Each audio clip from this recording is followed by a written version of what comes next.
basiwandiise bulungi embeera mugimanyi emikono tegiri. Akawaayiro namba 95 mu ssemateeka w'eggwanga kawa ababaka b'olukiiko lw'eggwanga olukulu olukusa okusaba sipiika ayite olukiiko mu luwummula singa bawezezza emikono gy'ababaka 125 awagira ensonga ebegenda okuteesebwako. Olwaleero ababaka okuli Joseph Sewungu, Medad Segona, Mariam Nalubega, Gerard Karuhanga n'abalala bategeeza bannamawulire ku Parliament nti bawezezza dda emikono gye beetaaga nga gisukkamu n'emirala 7. Emikono 126 tugiina already.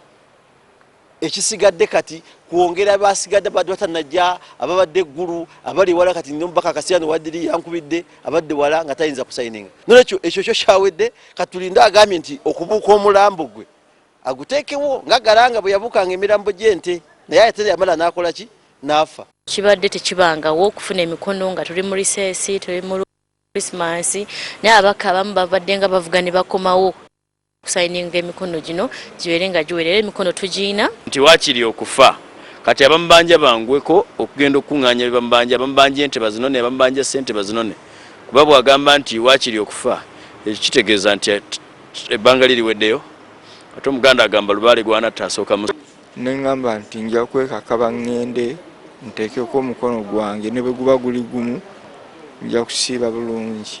Mu lutula lw'abasaba baagala okuteesa ku nsonga omuli enneeyisa y'omukulembeze w'eggwanga gwe bagamba nti abalengejja obuyinza bwa Paalamenti n'okusaba Pulezidenti Museveni abetondere olw'okubayita ebimpemempeme. Si oda za muntu wa Museveni agamba nti wajja giyita ng'afudde tetumanyi babadde ateekateeka kufa ddi. Naye ffe tetulinda kufa kwe oba okubeerawo kwe mulamu tugiyitira mu mateeka si ku biragiro bya muntu yenna. Wabula eriyo bannaabwe abeesowoddeyo nga banna NRM nga bawera okulemesa olutuula olwogerwako nga bagamba nti abo bonna abawadde emikono baagala kwekwasa Paalamenti okwejjako emisango. Our colleagues who have been looked for by police made statements in their own capacities regarding the death of Honorable Nebanda that require them to answer personally and not collectively as Parliament. Therefore, it is unfair to collect signatures from members who were not party to their utterances. Now, Parliament, by being a member of Parliament, does not grant you immunity in making criminal associated statements. So the police is simply saying, on the statements you have made, simply come and make statements. Now, should you say Parliament now becomes a hiding place so that members of Parliament become completely immune? You can make statements against anybody and come and hide in Parliament. Naye okusinziira ku minisita w'empisa Father Simon Lokodo ababaka tebalina nsobi gye bakoze kasaba nga bawezezza emikono girambikiddwa mu ssemateeka.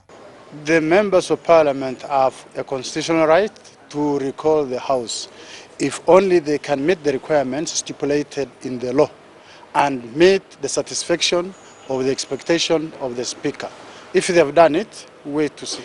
Okusinziira ku ssemateeka sipiika kimwetaagisa ennaku 21 okuyita olutuula singa bafunye ebbaluwa emusaba naye ekiriwo ababaka ba NRM bagenda mu lusirika okumala ennaku 4 ekyankwanzi okuva nga 15 omwezi guno ekirabika nga kiyinza okwebalemesa ate abamu ne bakyusa endowooza zaabwe.